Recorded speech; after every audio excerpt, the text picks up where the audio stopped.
day 25 of 365 days of meditation, which means that if I do this 3 more times, I will be at 100 days. Nothing to it. I woke up this morning after about 4 or 5 hours of sleep, which is pretty normal for me. I sleep 4 or 5 hours. I often wake up. And if I can't fall back asleep, I'll just get up and meditate. So this morning, 2 a.m., I woke up, I sat down, I meditated for about 2.5 hours, and then in the seated position, and then I lied down on the floor and meditated lying down for another 10-15 minutes for a total of about 2 hours and 45 minutes, I believe. I finished around just after 5 a.m. So it was quite a long meditation, the longest one I've done so far on this 365 day journey, and probably one of the longest meditations I've ever done. I would meditate for around the 2-hour mark a few times about a year ago when I was meditating regularly. But yeah, this is pretty close to the longest meditation, I would say, if not the longest meditation I've ever done. So the reason I meditated a bit longer was 2 in the morning, it's quiet, so it's easy to keep going. My mind was racing a lot when I was lying in bed, so it's the perfect time to get up and calm the chatter while the mind is racing. It's an opportunity to challenge myself, so to speak, to quiet the mind. And I was successful. Another reason I meditated for as long as I did was because I was listening to a Joe Dispenza, or watching a Joe Dispenza video recently with my online course that I'm taking.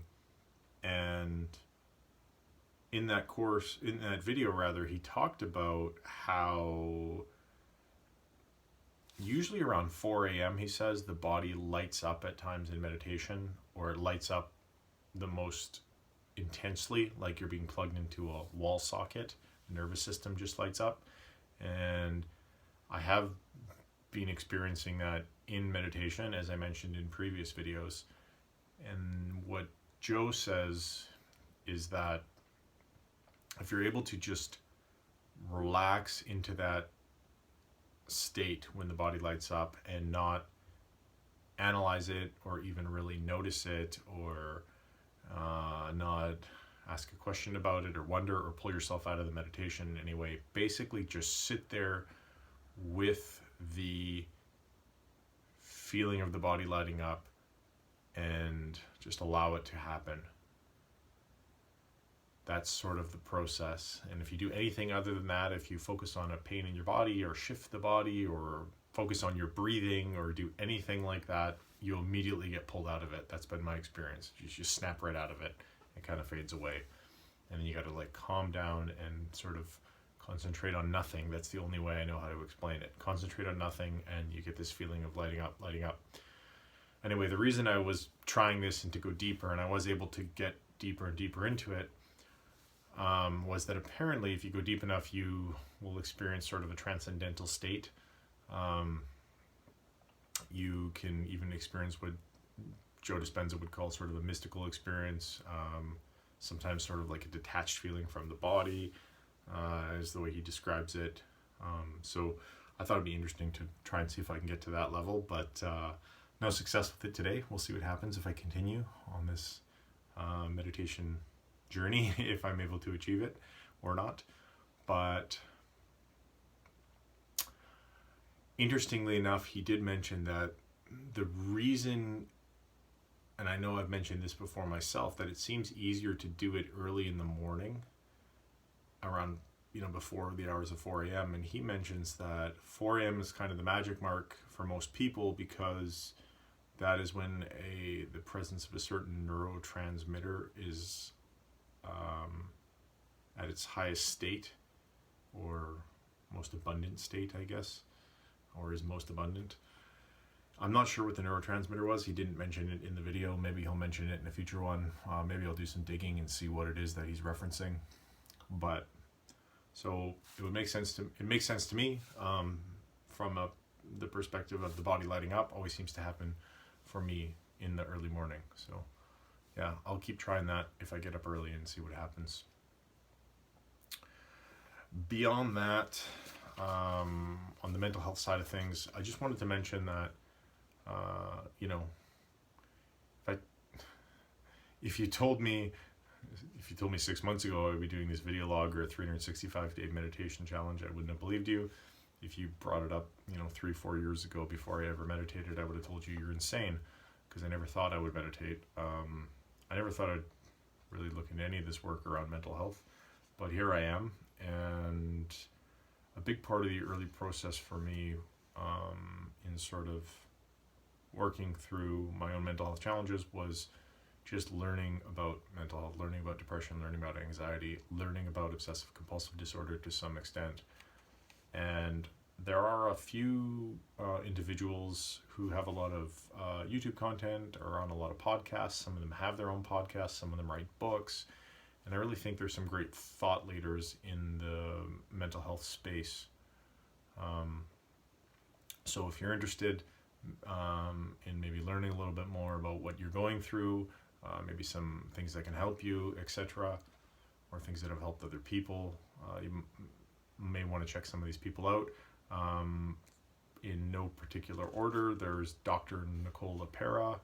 I have her book. I haven't read it yet, but I've watched a few of her interviews. She also has her own YouTube channel. Dr. Ellen Vora. I believe she just released a book. I've seen her in a few interview podcasts, or being interviewed on a few podcasts. Dr. Gabor Mate. I just recently read his book one of his books called The Myth of Normal. Super interesting. A lot of it's about trauma, but there's a lot of depression and anxiety crossover there. And I think he's brilliant. He's actually from Vancouver, Canada, which is close to where I live. So yeah, cool to see somebody local really on the sort of forefront of this, I don't know what you call it, like a mental health initiative, if you will. Also Dr. Carolyn Leaf. She's another great interview. I believe she has a podcast. I think she also has an app she's developed to help people with anxiety and or depression. I believe she's written some books as well, but also a really interesting woman. And then lastly, Johan Hari. He is I don't know what award he won. I can't remember what the award is that authors win. The most prestigious awards anyway, but he is a best-selling author multiple times, and he dealt with depression for, I think, over 10 years. I don't remember exactly the duration, but a very long period of his life, including being medicated. He writes about his experiences, and he goes out and looks at the most cutting-edge research, or a lot of the research that's been done around anxiety and depression. And he also talks to a lot of the researchers who were involved in those studies, and a lot of researchers who are doing research currently in the mental health space, the anxiety, depression space. And he writes a really interesting book on what they believe are some of the causes of depression, and also some of the things that seem to help people who are struggling with depression. So, great read. The book itself is called Lost Connections. I have finished that one a while back, and it was one of the better books I've ever read on depression. So if you're interested, check out any of these experts, authors, doctors, etc., and see what they have to say about the subject of anxiety and depression. You may learn something. You may be able to take something that you learn and apply it to your life. It may help you, or it may just help you better understand what you're doing. And understanding can be sort of the first step towards making a change or reaching out to seek some help. So that's it for today. In closing, if you're struggling with your mental health, talk to somebody, friends, family, coworkers, colleagues, the HR person at your work, counselors if they're available at your school, obviously mental health professionals, psychologists, clinical counselors, etc. Anyone that you have access to, talk to them, tell them what you're going through, and it can be a great way to help lift some of the burden off your shoulder of struggling in silence. I know from my own experience that every time I talk about my mental health with anybody, I always feel like there's this sort of weight lifted off my shoulders, like I'm not trying to hide something anymore. And it just feels so much lighter and easier after I do so. So yeah, if you are struggling, talk to somebody, talk to somebody, talk to somebody. Thank you for watching this video. Have a great day.